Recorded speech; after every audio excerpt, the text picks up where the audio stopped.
So, do you have anything fun that you're drinking today, Lily? Are you drinking anything I'm drinking tea. along It's with us? not Or any spiked water? or anything fancy. Anything like that? It's just some tea.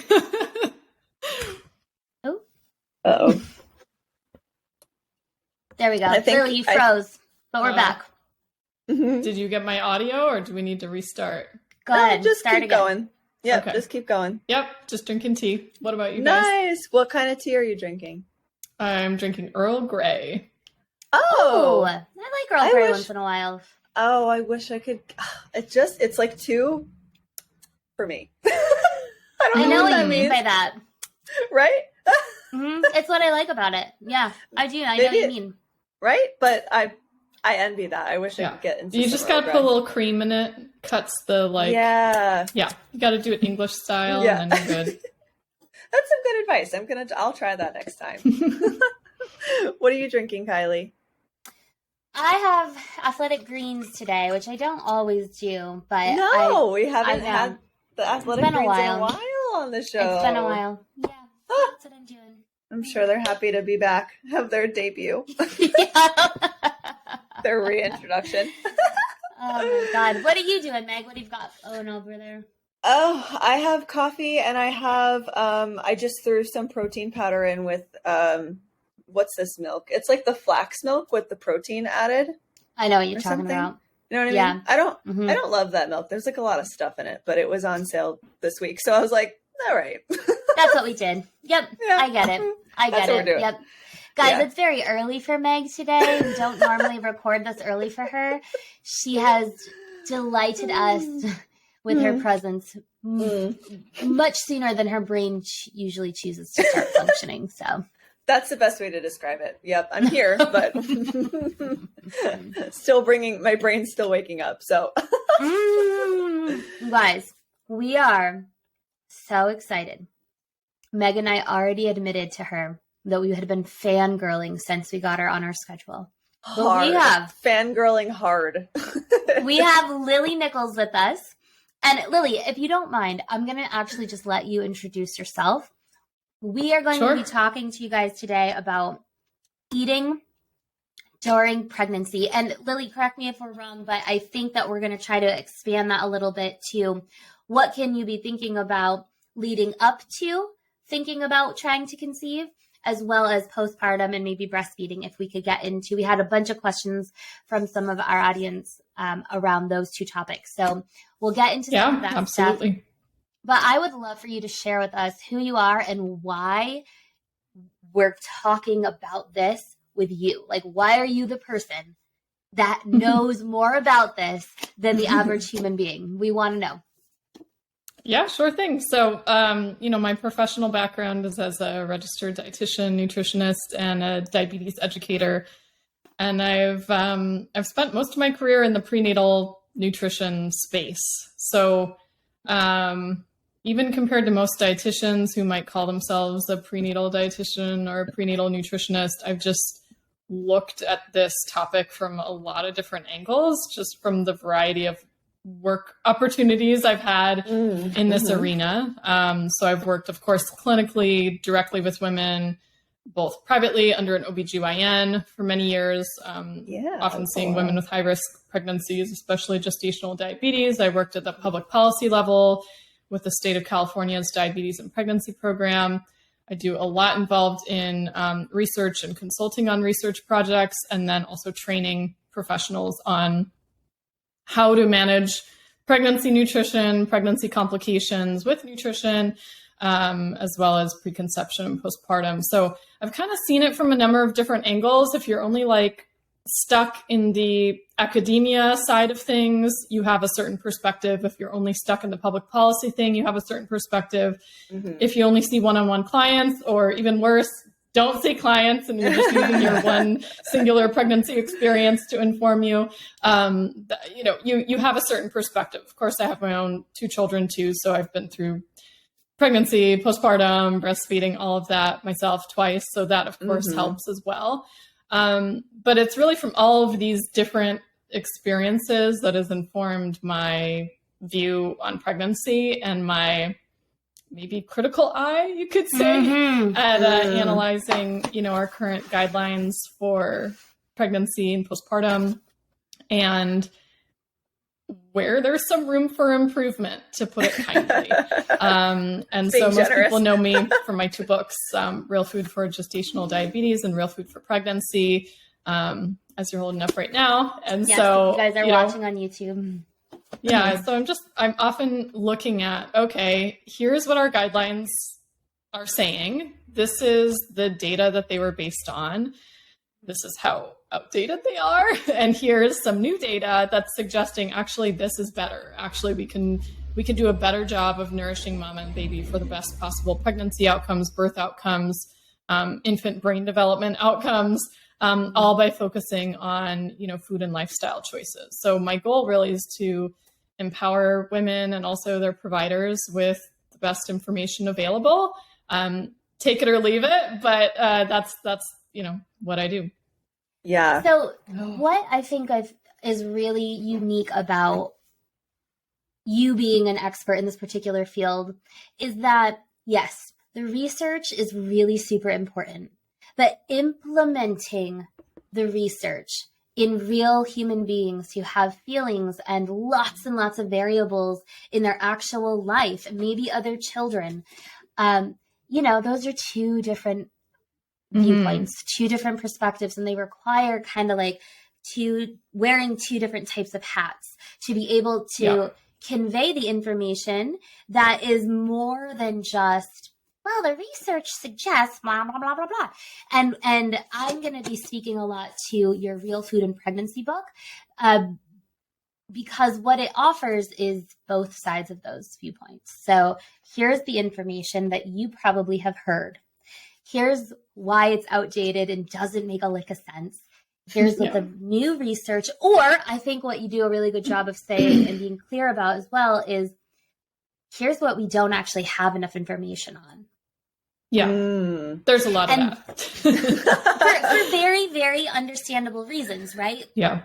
It's not an easy thing to do testing on pregnant women. It's not safe necessarily. So, and I do think that is a particular detail that a lot of people in a lot of different categories don't actually talk about.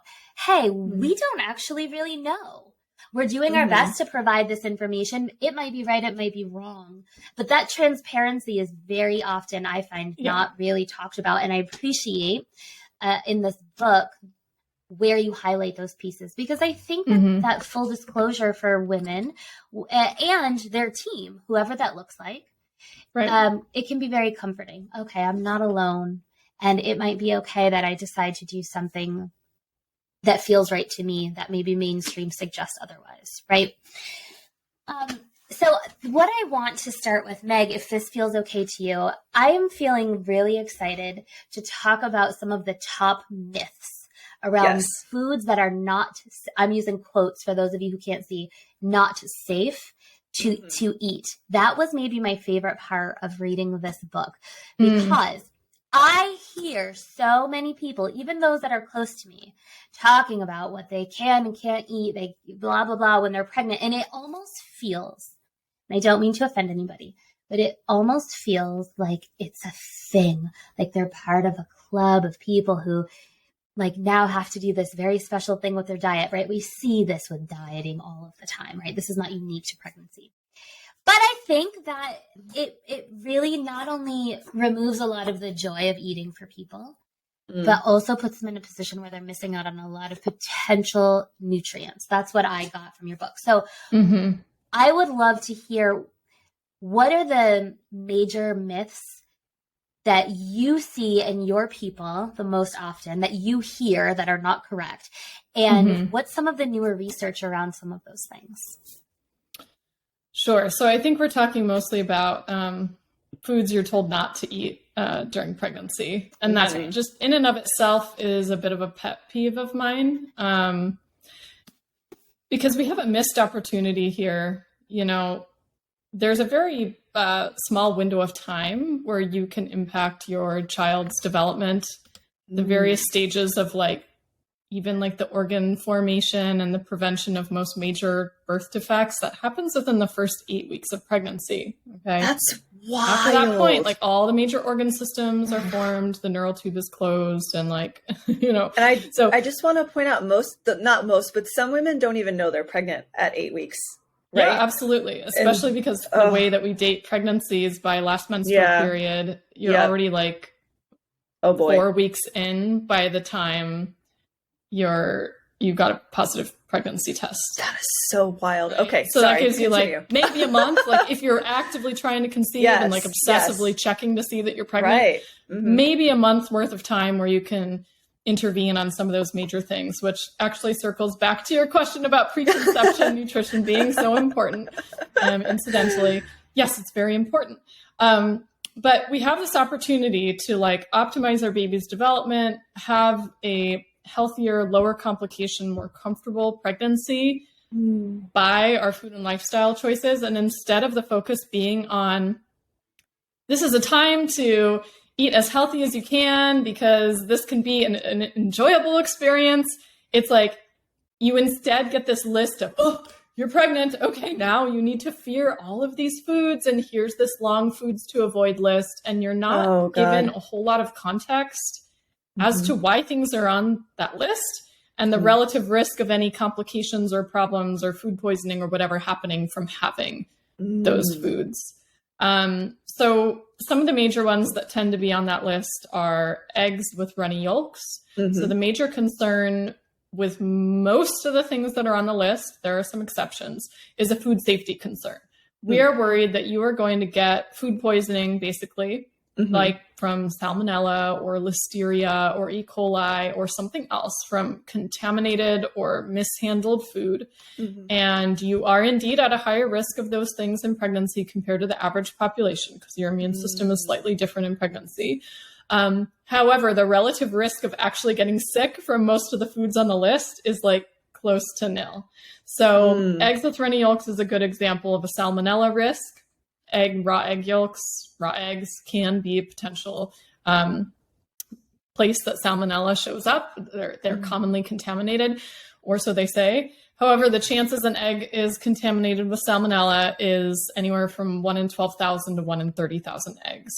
And that risk is 7-fold lower if your eggs are from pasture-raised organic chickens. Let me tell, all the raw cookie dough I would have eaten as a child had I known that statistic. Yeah, right? Fuck! I childhood. Fuck. It's a pretty low risk, okay? And if you're really concerned, and all this food safety stuff gives you anxiety, is there any harm in eating your eggs until they're fully cooked all the way through, like hard boiled eggs, fully cooked scrambled eggs? But no, that's totally fine. But for the people who really only enjoy their eggs when the yolk is still kind of runny or jammy, and they are now avoiding eggs entirely, which is quite common. They'll just see eggs and they're like, oh, I can't eat eggs. Like they don't even think about the cooking method. They're just like, I can't eat any eggs anymore. Yeah. You're suddenly removing a very nutrient-dense food from your diet. Lots of different nutrients in eggs. However, the number one that I like to highlight is choline, which is a B vitamin-like compound that's really important for baby's brain development, for the function of your placenta, for the transfer of nutrients across your placenta, for liver health, for, I said brain, but baby's brain and eye development both are influenced by choline. And 94% of pregnant women are not even meeting the very low threshold recommended intake for choline. So now we've taken out the number one food source. Like literally half of the choline we eat comes from egg yolks. It is the most concentrated and most commonly consumed source of choline. We're like specifically from the yolk. From the yolk, it's in the yolk. Yeah. There's other things that are in there. I mean, if you have women who are more restricted in their food choices, like they don't eat many animal foods, for example, then eggs become an even more important source of nutrition for their protein, for their B12, for their zinc, for their DHA, for a variety of different nutrients that are high in egg yolks. But really the major one that I'm most concerned about is the choline. So we need to get clearer messaging out there. Like, if we're even going to talk about salmonella, then like promote eggs that are more cooked. Okay. Some of the guidelines do that better than others, but I think a lot of times in a provider, like doctor setting, that's just not there. And that you see eggs and you don't look to the details. It's just like, no eggs.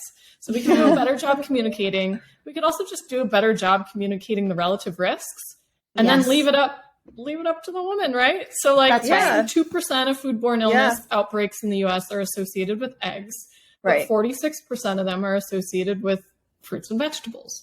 And nobody tells you not to eat raw fruits and vegetables in pregnancy. So why are we singling out eggs and not fruits and vegetables? I mean, if you really want to get specific about it, like everything is a potential food safety risk.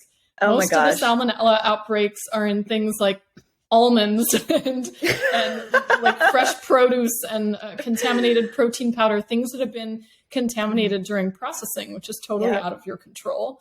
Or mishandling of things. I was just going to say, we need to talk about food safety, instead of like blanket omitting foods. That's such a good point.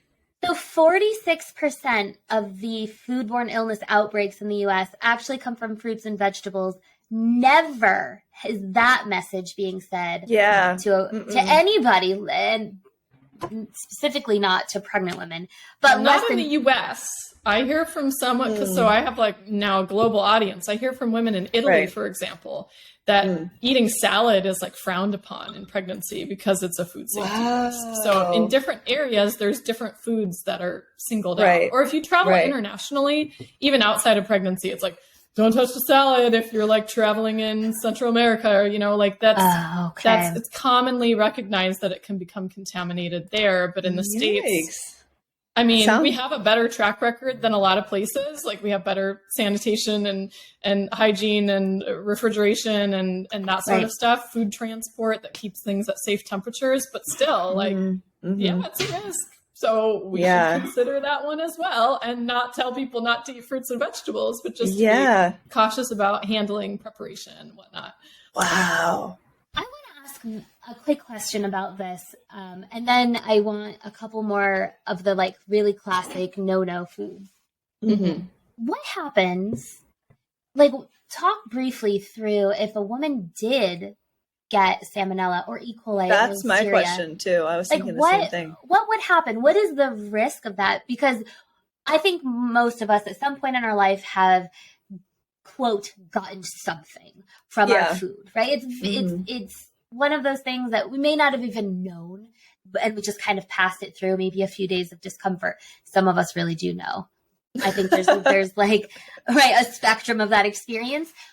For a woman who's pregnant, what are the concerns that are different? Well, in the majority of the cases, it is simply a GI issue that passes.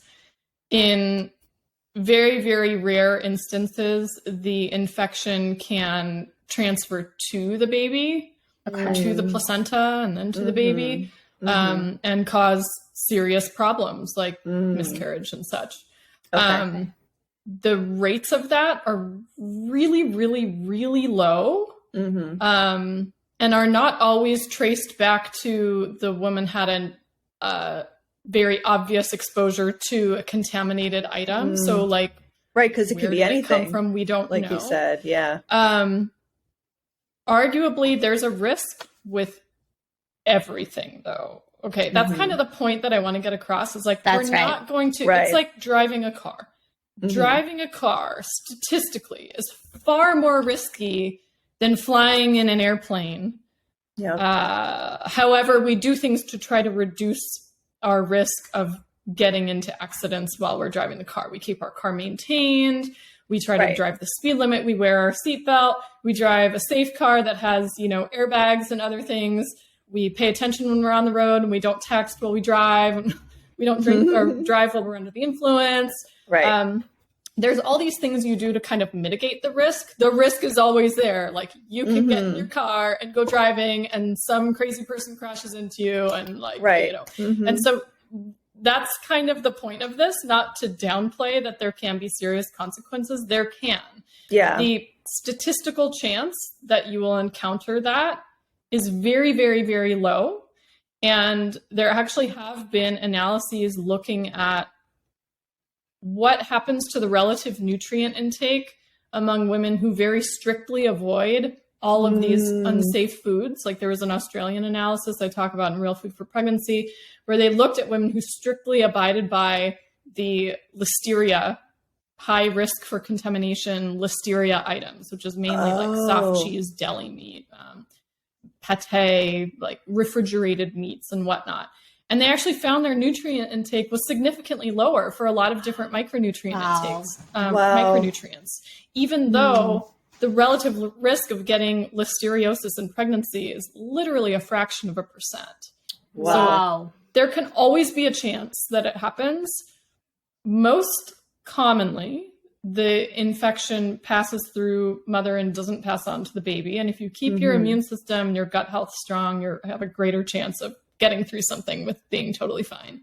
And I can actually attest to this. I got norovirus in my first pregnancy, not from food. I was taking care of my friend's toddler and unknowingly it went through their daycare like the day before, and I'm like babysitting the toddler. Oh my God. And I didn't know. Anyways, I got norovirus. My husband got norovirus. And oh my God. How scary. It sucked. I mean, I threw up for like 24 hours and I knew the greatest risk for me was being dehydrated. So I just tried to stay hydrated with plenty of electrolytes, and you make it through like you do with terrible food poisoning or norovirus, whatever. In that instance, that was like not food. Right. That was not food. This was somebody else who was already sick. Yeah. And everything was fine. The greatest risk most of the time is dehydration from the throwing up or the fluid loss from the other end. We'll just call it that. But most commonly, it doesn't actually pass to the baby, even though, yes, indeed it can, and the consequences can be serious. And that's kind of like a risk that's almost not within your control, right? It's like, that's right. Okay, let's look at the only foods that you think are safe. Like, what thing doesn't have a risk of becoming contaminated? Yeah, like, that's right. Almost nothing. So what are you going to live off of? Like boxed, packaged, irradiated food and then be like nutrient deficient? Like, well, I guess you could do that. And maybe if your risk benefit equation works out that way. I think for a lot of people, it's like, actually, no. I like eggs. Maybe I could just eat normal food.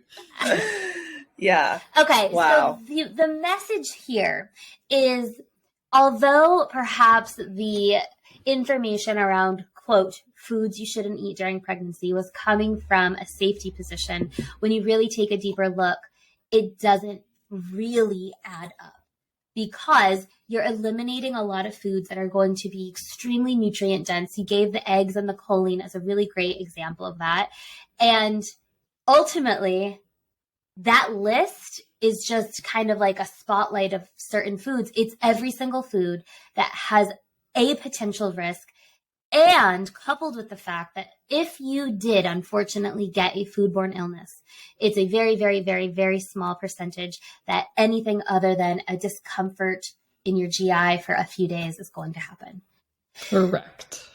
This is the message, guys. This is the thing for me that this really helps is it takes away a lot of the fear. I think that when people start making decisions about anything based off of fear, it's not a sound place to make a decision. Even if you'd end up making the same choice, I think it puts people in a vulnerable place when they're already arguably in a vulnerable place being pregnant. Yeah. Yeah.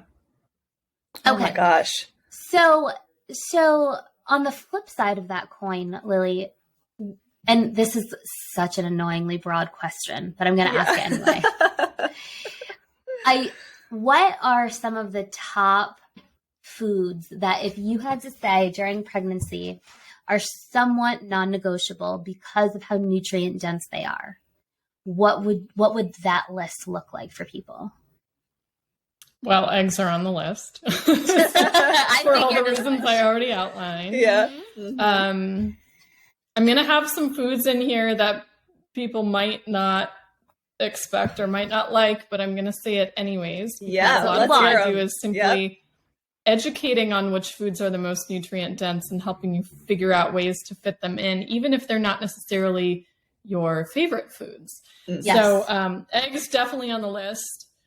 If you go in terms of nutrient density, organ meats deserve a special mention on here, which most people don't like because most people, at least in Western countries, did not grow up eating, because after the last 2 generations, this has been like a lost art. However, liver and other organ meats, like heart, for example, are extremely nutrient dense. Liver is arguably the most nutrient dense food on the planet. Maybe the one second to it might be like oysters or clams, which also happen to be really, really nutrient dense and deserve a special mention too. That's actually the richest dietary source of folate, by the way, liver. Everybody thinks liver is leafy greens and spinach and lettuce and whatever, which it is, but liver is far higher in folate than those foods. It's really high in vitamin A, which is actually a good thing. It's really high in B12. It's high in a lot of different minerals, including iron and zinc and selenium. Has basically all of your B vitamins, and you need your B vitamins to do lots and lots of different things during pregnancy. Liver is also a very rich source of choline, arguably on par with eggs, but we just don't consume as much liver as we do eggs, but it's very concentrated in that. So there's a lot going on in liver. You don't need it in massive quantities to reap the benefits. So even just a couple ounces a week is perfectly fine, perfectly safe, gives you a huge boost to your nutrient intake, no risk of overdoing the vitamin A if you're keeping it at levels like that. It's almost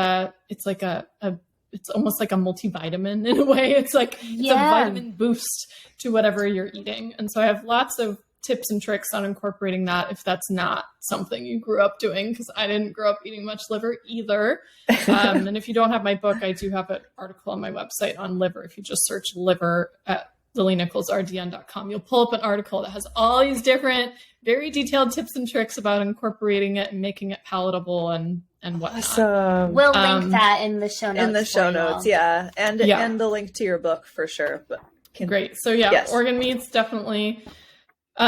Even just meat itself, highly nutrient dense, and you'll recognize I'm calling out a lot of animal foods because ounce per ounce, they're far more nutrient dense than any of our plant foods, and are richest in a lot of the nutrients we're typically not consuming enough of or are at risk for deficiency of, particularly in pregnancy. So iron, zinc, B12, vitamin B6. Everybody talks about B6 for avoiding nausea. It is something that can often reduce nausea. Our number one source of B6 is from meat and animal foods.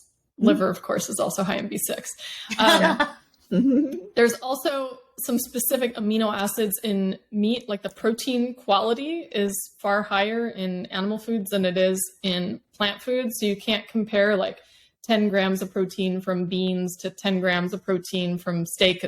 It's a different animal in terms of how your body processes it, but there's also a totally different amino acid makeup in meat, and it has specific amino acids that are often lacking from plant foods or just not very high relative to plant foods versus animal products. There's some of these amino acids are things that you actually have to get from your diet during pregnancy, or otherwise it creates pretty much a deficiency situation. They call them conditionally essential amino acids. And one of the ones that I highlight quite a bit in Real Food for Pregnancy is glycine. And that's one that you need for your blood vessels to properly respond to the higher blood volume that it has to handle.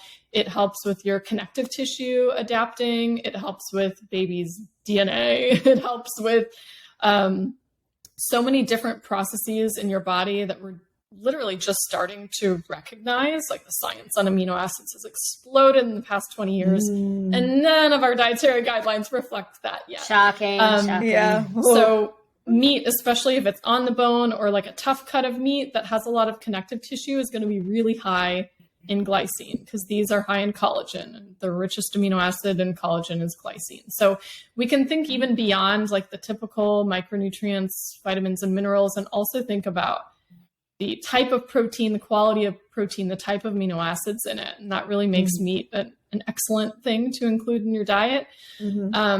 There's plenty of other foods I could mention. We got our vegetables and fruit. Seafood has a special role with providing certain omega-3 fatty acids. Arguably, dairy products can be really healthy, pending quality and whatever, but they can fill in a lot of nutrient gaps in the diet. Again, particularly if the diet doesn't have a whole lot of other animal foods in there. There's, you can make the case for just about any whole food, but I tend to highlight the ones that are particularly the most concentrated in vitamins and minerals. That makes a lot of sense. And that brings a question Kylie had. So I hope you don't mind if I ask it, but I think it's a perfect time. It's perfect. Yeah. Like, what would you say then to those who are strict vegetarians or non-meat eating people, but who want to still get the benefits of high nutrient foods in their diet? What are your typical advice to them? Or, I'm talking somebody who there's no workaround, they are not okay with eating animal foods.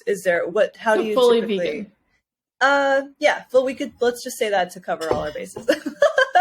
So it's a tricky topic, right? I've been vegetarian before. I have lots of loved ones who are vegetarian and vegan. So, I get all of the arguments for and against consuming animal foods, and have often lived by those same principles myself, even if I don't agree with them nowadays, but I respect that. So it's really important that you take a look at the micronutrients of concern, the ones that are most difficult to get from plant foods, so that you can make a plan on how you are going to boost your intake of those and or supplement your way out of a potential deficiency situation. The conventional guidelines highlight a handful of nutrients that can be difficult to get on a vegetarian diet and should be supplemented, particularly vegan diet, like vitamin B12, an algae-based DHA supplement, for example. Got it. Those are all, of course, wise choices. I do think we need to expand our view on this, because there's a lot of other nutrients beyond the most commonly called out ones that you'd want to consider. So one of the best insurance policies would be to take a high quality prenatal vitamin, would be to have your blood levels checked of different nutrients. And this is hard because most conventional practitioners are not checking your micronutrient status beyond maybe your iron status, which often even then they're misinterpreting. So you have to really be proactive about it. Outside of your functional medicine doctors, you're not getting a full micronutrient panel. No one's doing that. Yeah, correct. Right. You should at the very least get your vitamin B12 levels checked, and not just your levels, but also other markers of B12 deficiency like MMA and some others. That would be probably one of the biggest ones of concern, given the effect on infant brain development on that one, if there's not enough. And then you do want to consider some of the nutrients that might not be in a prenatal vitamin that you may need extra of. Like choline often isn't found in great amounts in prenatal vitamins, simply because it's such a bulky nutrient, and it's also pretty expensive for supplement manufacturers. So they're always trying to make this choice of cost and feasibility. Most people don't want to take an 8-a-day prenatal vitamin, even though arguably if you want a prenatal vitamin that hits all the marks for all the vitamins, all the minerals, which are very bulky, and all the choline, which is very bulky, it's going to be a lot of capsules. So if you don't have a prenatal that's giving you enough choline, you're going to want to take a separate supplement of that. And there are vegan options for it. It's high in sunflower lecithin, for example, or you could do a choline bitartrate, but that's a really important one to get. There's a lot of things, this conversation could go on for a while, but I'll point people to, there's actually a section at the end of chapter 3 of Real Food for Pregnancy on the challenges of a vegetarian diet that goes nutrient by nutrient. I know more now than I did when I wrote the book, so I probably should have added a few more nutrients to that list, but nonetheless, this touches on the biggest heavy hitters and then follows up with some logical conversation about what are the best ways to fill in these nutrient gaps. And for some of them, and for some women, they do decide to just bend the rules, so to speak, just for the period of time of pregnancy, postpartum, breastfeeding, to include some animal foods to hit the marks on those things. And a big one that people will often bend the rules on would be eggs, dairy, oysters or other bivalve shellfish. They don't have a central nervous system, so they don't feel pain. So there actually are people that call themselves ostro-vegans. They're vegan, except they eat bivalve shellfish. That's and so that fun. actually is it's an odd one, but it's actually a really nutritionally smart choice if you're going to make an exception on one thing, because that fills in the gaps for B12, DHA, vitamin A, iron, zinc, copper, selenium, iodine. Like, it fills in a lot of stuff. Wow. That's so cool. And then sometimes people add in like bone broth. Maybe they feel that, okay, this is normally a part of the animal that gets thrown away. So I'm not necessarily like adding to, more animals dying in order for me to eat, but I can like make use of a part that would be thrown away. Sometimes they'll make an exception to that because that will fill in a lot of amino acid gaps without them actually eating like flesh, because some people, it sounds gross when you say it that way, but it is what it is. It's legit. It is flesh. Yes. If you're eating animal flesh and that sounds repulsive to you, sometimes broth is less so. So there's a lot of different ways to work around it. That's perfect. I give you some options. I think that's great.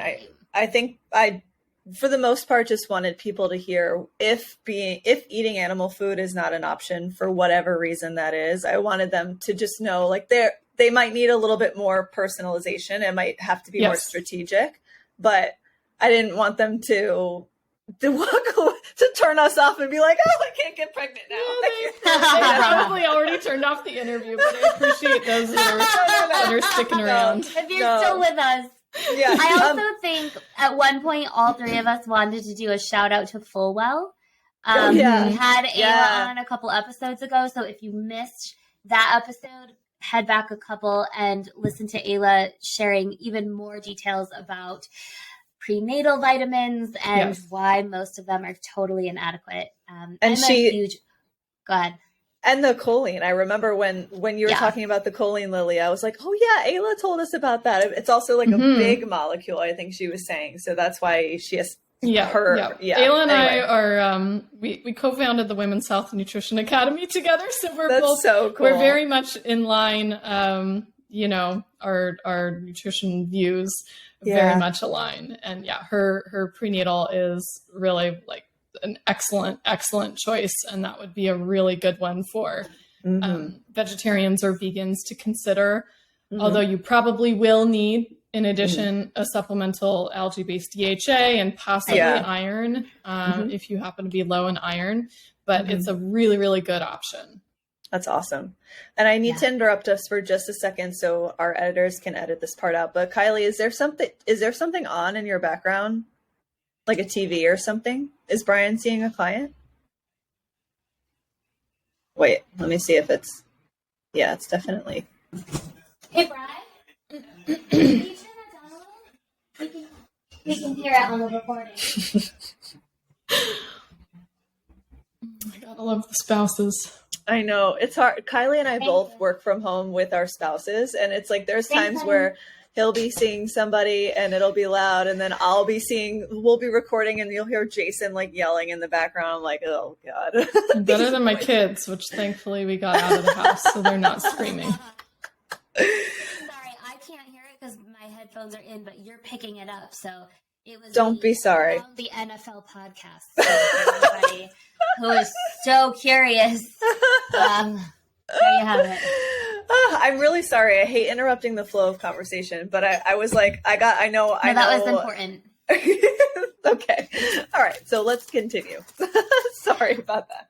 No, that was important. So, Lily, one of the questions that we had from some of our listeners was around the time leading up to conceiving and the time following, so postpartum and breastfeeding. So I want to start with leading up to, and I want to get your thoughts, because I know that I have this thought in my head, and I know that many others likely do as well. Meg mentioned this before. there are so many people who are past that 8-week point before they even know that they are pregnant. And, you know, maybe the first thing that comes to mind is, oh man, I had wine last week. Or, you know, but we don't really often think about, oh man, I wasn't on a prenatal and I'm just happened to be in a period of time where I haven't been eating that great for the last 2 months. I'm wondering if you can kind of paint a picture that sort of very fairly calls out what the risks of that are, but also if there's a way to kind of bring in some like compassion and like reasonability, because it happens all of the time. Like how do we think about that very real situation in a way that is manageable? Yeah. I mean, you can think about it from a couple different ways. First of all, if you are healthy enough to get pregnant, you probably have at least some nutrient reserves on board and like sufficient hormone production. That's a great point. Carry the pregnancy, right? If conditions are not ideal, your body doesn't allow you to even ovulate. Like ovulation is one of the first things your body shuts down if nutrients are not sufficient. Is this to say you can't optimize things? Not at all. And we'll talk about that in a minute. But if you can ovulate and get pregnant, you clearly had sufficient hormone production and a sufficient quality egg to conceive, a sufficient endometrium in which the embryo could implant itself. And for the first couple, up to about 8 weeks or so of pregnancy, it's really towards the end of the first trimester even, that embryo is sustained via the endometrium. That's the lining of your uterus that builds up each month that you then shed via your menstrual cycle. Well, if you get pregnant, that endometrium gets even thicker, big and cushy. It grows these things called endometrial glands, and those actually provide fuel. So the baby isn't even connected to your direct blood supply until the placenta has been fully formed, fully implants itself into the uterine wall and starts feeding the baby directly. Does that make sense? It's not that nothing that you eat makes any difference and like we should all just give up and do nothing, and because it still is going to affect your nutrient reserves. But arguably this is why, like, if there is any chance of, you know, preconception prep, you can optimize all these things more, but it also gives you a little bit of like, it's going to be okay. Like if you happen to have a drink on the night that you conceived or in the couple weeks after, it's again, probably going to be okay. Like most of the data on alcohol is with pretty excessive and consumption and binge drinking and every single day drinking, not like the occasional glass or two of wine. You do, like, life wants to move forward, okay? And your body will try to sacrifice whatever it can from your own reserves to fuel the pregnancy and fuel the embryo and fuel the baby's growth. Again, doesn't mean there's not room to optimize, but I think everyone needs to take like a deep breath, because not only do you have those situations of like, I wasn't eating perfectly, or this is not the right time, or I wasn't taking a prenatal, or I had a glass of wine, or I ate the sushi, or which we didn't even talk about yet. That's fine. Don't worry. I want to. It's like you also, after that stage, often enter the nausea and food aversion stage in the first trimester, where even if you had best laid plans to be eating a salmon salad every day for lunch, you might be completely averse to fish for a while, or you might not even be able to look at a vegetable, or you might be throwing up a lot and all you can keep down is like, you know, buttered sourdough toast and like boxed mac and cheese, you know, like first trimester is very often like a survival mode kind of a situation. So whether your symptoms force you there already, or you feel like you've had some slip ups, don't fret. There's still 2/3 of the pregnancy to make it through. And if things don't work out and you happen to lose the pregnancy, that's also extremely common. And like 99.9999999%, it's a chromosomal abnormality that you didn't have control over anyways. So just like, let's like level set, calm down, be okay with things. Like, we've got all our listeners. Not within your control. It's going to be okay. Ooh, that is exactly the answer that I was looking for. That was it. Without knowing, because there is this constant balance between acknowledging the absolute truth behind everything that we're saying. The whole reason that this book exists is because these things are important. But at the same time, not only do people not always know that they're pregnant, but I didn't even think about, of course, a lot of people can't eat during that first trimester. Mm-hmm. Yep, quite a bit. Which, if we're going to point to the optimal side of things and have the flip side of the conversation, because it's not complete without that. Right. That's right. Both your eggs, well, if you go all the way back, it's probably like 3 to 8 months pre-conception that you can influence the egg quality.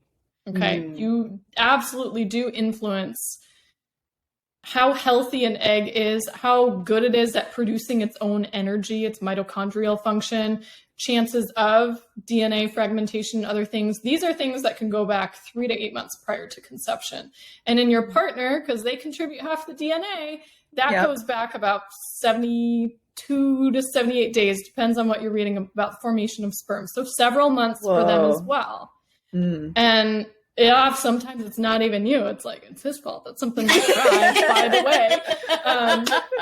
But if there is a like conscious period of trying to optimize your nutrient reserves, trying to get enough sleep, trying to eat in a way that gives you balanced blood sugar, which is often eating more protein, which many women are not eating enough of, and eating less of the sugary stuff, moving your body, getting sunlight, being outside, all these things play a big role in our hormonal balance, our egg quality, and all that stuff. So from an optimizing perspective, like all those things can take place. And yet like 50% of pregnancies in the US are unplanned and most of them end in a live birth. So, there can be this period of planning. And of course I'm going to advocate for that. And then also there is still plenty of time to be implementing positive lifestyle changes after you have conceived, after the nausea and food aversion phase has calmed down a little. Yeah. Would it be safe to say that the recommendations that you outline in this book for eating while you're pregnant are really not that far off from how we should just be nourishing ourselves in general?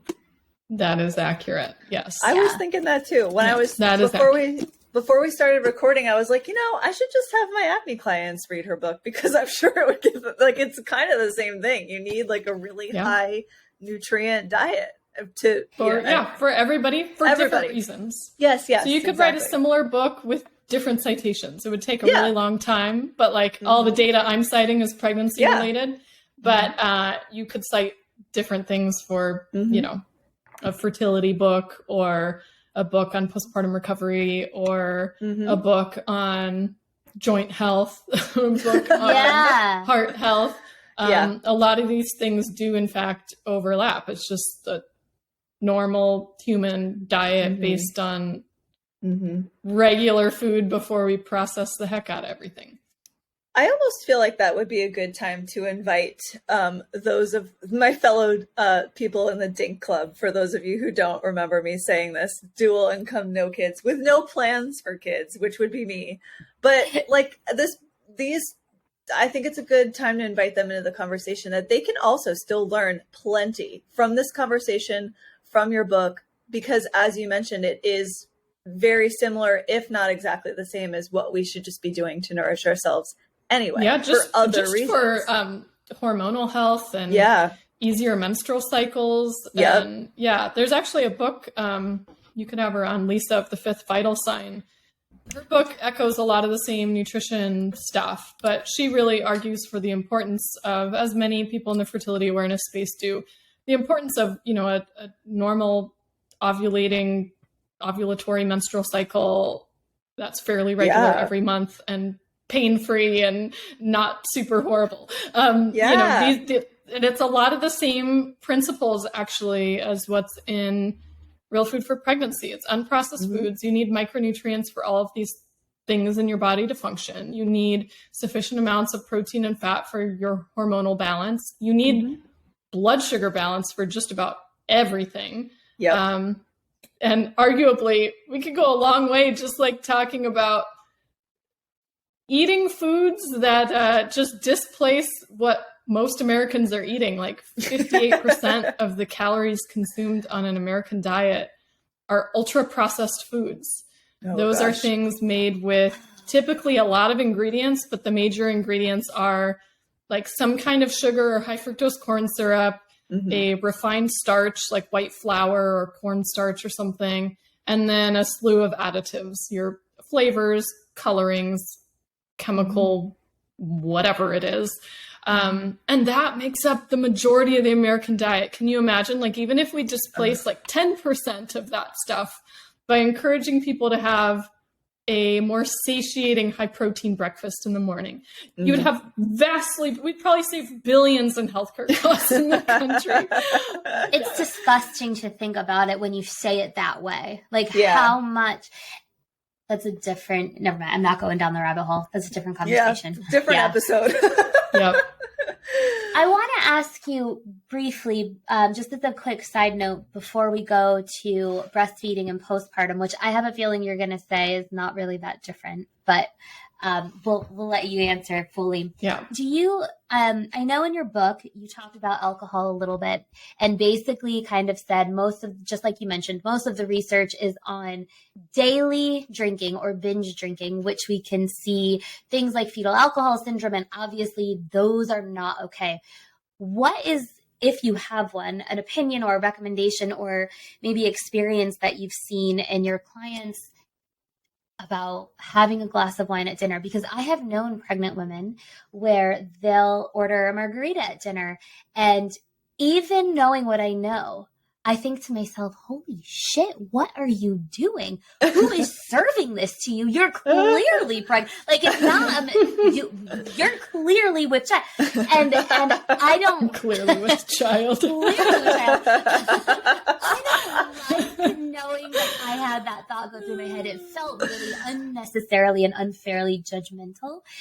So what should we keep in mind around that? What do we know? What don't we know? Well, so I would probably have the same thought come to mind. Alcohol is a tricky one, and I try to give it justice in that section of chapter 4, but the countries where small amounts of alcohol consumption are not frowned upon in pregnancy, they're not serving hard alcohol. It's like a fine wine or a beer. Which has far lower concentrations of alcohol. It's a lot easier to control your serving size too. So a lot of the research on alcohol, it's like it's dose dependent, the potential harms, and yet they still can't identify a clear, like, yes, this very small amount is definitely safe. They just tend to see the absence of harmful effects, if that makes sense. It does. When it's pretty low, like a glass of wine a week with dinner. What I would say, I think one of the considerations that you want to have with it, I think on one hand, it's like, okay, I want to like calm people down. If they had a sip of their husband's beer or something, it's not the end of the world. Baby's going to be fine, right? But at the same time, there's really no logical argument to justify you should drink alcohol in pregnancy, right? Right? Yeah. So I think it's one of those things where typically the most like sensitive period for major negative things to happen would be earlier in pregnancy, first of all. Second of all, I'd be thinking about the type of alcohol. I don't think that hard alcohol has any place in pregnancy personally, but a small glass of wine, a small amount of beer, if you're feeling up to it, fine. Have it after a meal, particularly one that's high protein, so that you know how it is. If you have alcohol on an empty stomach, you get drunk. So it's the acetaldehyde and like the other toxic byproducts of alcohol metabolism that are the things that are most harmful, right? So little sips where you're not getting a buzz, I wouldn't be worried about. But if you're feeling buzzed, you probably went too far and you probably don't want to do that again, right?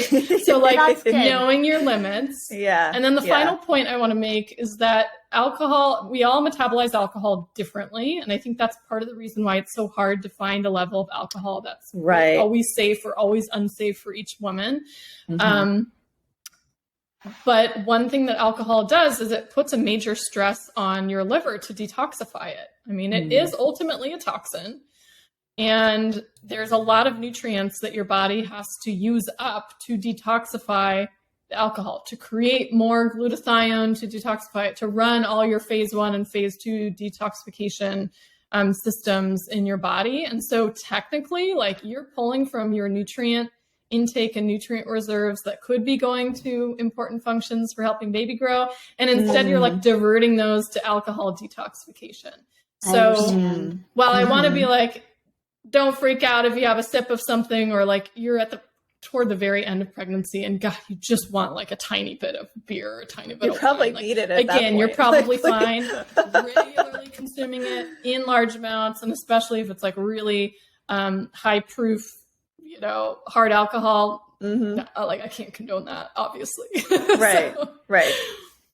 Very reasonable. Okay. That was really well-rounded, because there are both of those sides where, the people who don't know, or they just want to have a sip. But I think what I'm hearing you say is like, it's not really offering any nutritional value, although perhaps it offers you an emotional or a mental or like a social value. And at that point you need to decide, I guess, really day to day, what is the priority for you that day? Like what, and don't get tipsy. Might be don't get white girl wasted while you're pregnant. All right. That was really helpful. Not encouraged. Yeah. That's great. I appreciate that insight. All right. And then lastly, Meg, do you mind? I just have had these questions in my head for so long. Do you mind if I just keep... Yeah. I think we probably have to wrap it up, though. We want to be very cautious of Lily's time. Yep. I think this is going to be an easy one to answer. Good. Breastfeeding and postpartum.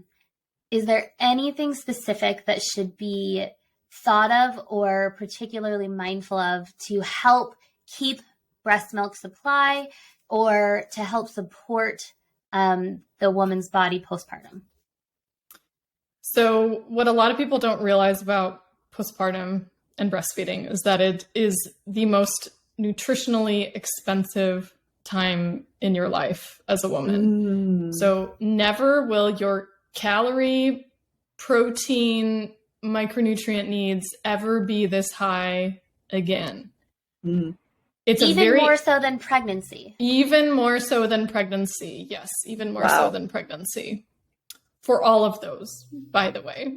So you have to think, you have now 9 months of pregnancy behind you where you pulled from your nutrient reserves. Hopefully you were trying to make up for any severe depletion by eating well during your pregnancy. But most of the time, you're not going to end pregnancy more nutrient replete than you started pregnancy. That's for sure. Now you've gone through birth, which is either a very energetically taxing process, a vaginal birth with a very long labor. It's like running a marathon. Okay. It's long, labor intensive. I guess you could say it burns a lot of energy.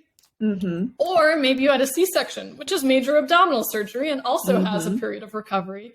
Or maybe you got really lucky and had both a long labor and an emergency C-section. So you're like depleted from a marathon, plus there's major abdominal surgery at the end. You need a lot to replete from that.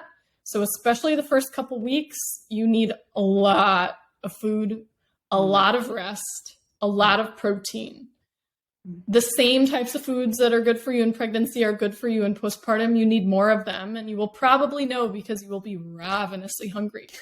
Then on top of all of this, you now have a baby to care for 24/7. Your sleep is disrupted, and your body now starts producing breast milk, which has its own hormonal craziness, but also pulls from your energy reserves even more. I mean, you burn 500 calories a day just producing breast milk. So that's like just producing it. Just producing breast milk. Yes, it uses a lot of energy. Wow. Unfortunately, we're in this situation in most Western cultures where there's not a lot of emphasis on postpartum recovery and support for new moms. And so a lot of women end up severely undereating and very depleted. And we have a wide range of consequences as a result of this. And this is like a societal problem because you literally can't be up on your feet and cooking for yourself in early postpartum, nor should you be.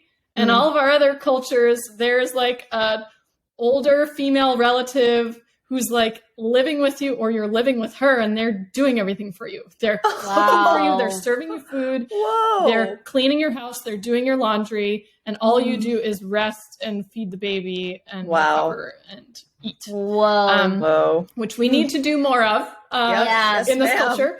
But that's the major difference. Like it's more of everything. And they actually even did a study, came out fairly recently at 3 to 6 months postpartum among breastfeeding women.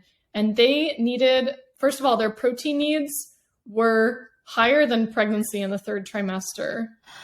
Wow. But they were even higher than most female athletes need. Whoa. Yeah. Oof. Whoa. So you need a ton of protein, a shit ton of protein. So much protein. If you are hungry all the time, which most likely you are, and you're famished and you're just like going to the pantry to get whatever you can eat because you're so low energy, you are missing out on protein. I can guarantee you're missing out on protein because it's so much protein that most women are not eating that much. Especially if you're under the guise that, okay, I'm not pregnant anymore and I need to be trying to eat less so I can lose the baby weight, which is a really common feeling that a lot of women have. And ironically, the less you eat, the more your body is going to like hold on to that weight, by the way. Yeah. So you need that protein to like keep your metabolism going, to keep the milk production going, to keep your micronutrient intake up because our protein-rich foods are usually the highest in our vitamins and minerals. You need it for your blood sugar stability. Everything will be better if you just eat enough protein. And I can attest to it because I had my contrast of my first and second postpartums where even though I was trying the first, I just didn't know how much I possibly needed. And I didn't have the support there to have that food like made for me. Second time around, I was all about postpartum meal prep and inviting help and eating tons of protein as a night and day experience. So wow, that business idea for anyone who's looking to be an entrepreneur, maybe like a postpartum support, like house support. just like a lactation nurse who comes. Postpartum doulas. Yeah. Oh, yes, okay. It's a thing. I thought I was over here coming up with a brand new idea. I have. No, we need more of them though. More of them. Okay. Or if you know somebody, if you have a friend who's pregnant and having a baby, offer to set up a meal train for her. I have an article all about like postpartum, real food postpartum recovery meals on my website that goes through some different options for supporting and planning for postpartum recovery and links out to a bunch of recipes. But that is a godsend. If somebody can set up a meal train and then people in your friend group, community group, faith group, whatever, can sign up to bring you meals. Wow. What a great idea. That saves the day. Believe me, it saves the day. Even if the meals are not your favorite thing, it still saves the day. Wow. Plus, if you're ravenous, I imagine you'll just eat whatever is in front of you, I guess. Pretty much. Not that your friends shouldn't try to like cook a good meal for you, but I mean, not all of us. Depending on how like health conscious your friend group is, it might be a mixed bag. But at the same time, even if you're going to like add to it, at least you're not starting completely from scratch for a meal. And it also can provide food for other people in your household too. So it can still be helpful. Like, I don't like this. Like, give it to your partner or something. Right. Oh my God. Wow. That's such a great idea. Oh my gosh. Lily, we have taken too much of your time. I would continue to talk to you for the next hour. All day. And it would not be a stretch of my time. So thank you for being here. I think that this particular conversation is one that people have a lot of unfairly placed emotion around. And so when the ideas of what you're talking about are often presented, there's a lot of emotional pushback to it. And ultimately it ends up really being to the detriment of getting more nutrient dense foods, or simply maybe just being able to enjoy the process a little bit better. And so I'm really glad to have an expert in this field really sharing kind of neutral facts. It's one of the things that we really love being able to bring to our show for our audience. So thank you for doing that in an equally transparent and compassionate way. I think those two things can be hard to marry, and especially during an already very emotional period of time, not only for the woman, but, you know, her support system as well, who just wants her to be safe. So I think I've heard a lot of pushback from like the fathers to be around these topics as well, just out of fear and wanting their you want the best, so you want to, you know, eat on the safe side. And do you have anything that you want to promote, that you want to let our listeners know about? Well, certainly my books. I mean, most of the topics we covered today are things I go into more detail in Real Food for Pregnancy. So you can find that on my site, Lily Nichols RDN, and click on the books tab. Of course, it's on Amazon too. I do have a bookshop for people who are in the US. If you order Real Food for Pregnancy paperback from my bookshop, you can get a free copy of my e-cookbook with it, which has 30 additional recipes, and they're all nicely photographed. And it's like, you know, it's a cute little perk as a thank you for people who buy direct. You know, authors don't get a ton for their work, but if you buy direct, I get paid a little more fairly. So that's a nice offer. Absolutely. I do only ship paperback to the US, though I can't deal with international shipping and returns myself. I leave that to Amazon and the other people. But for US dwelling people, that's an option. On my site, also lilynicholsrdn.com, there's my blog. There's like 250 plus articles, many of which we've talked about today. So there's an article on vegetarian diets. There's an article on shellfish, an article on liver, an article on postpartum recovery meals. There's like a whole bunch of stuff up there where I either like expand upon topics that I cover in the book, or maybe add additional context that maybe if I could go back, I would add it into the book, but it's there. So there's lots of info on my website that you can pull from. And then as far as social media wise, I'm usually most active on Instagram. So I post, you know, typical meals I'm eating, research briefs, just, you know, interesting factoids about prenatal or postpartum nutrition that you might not know about. So that's all on Instagram, and that my tag is the same as my website. So it's Lily Nichols RDN. Awesome.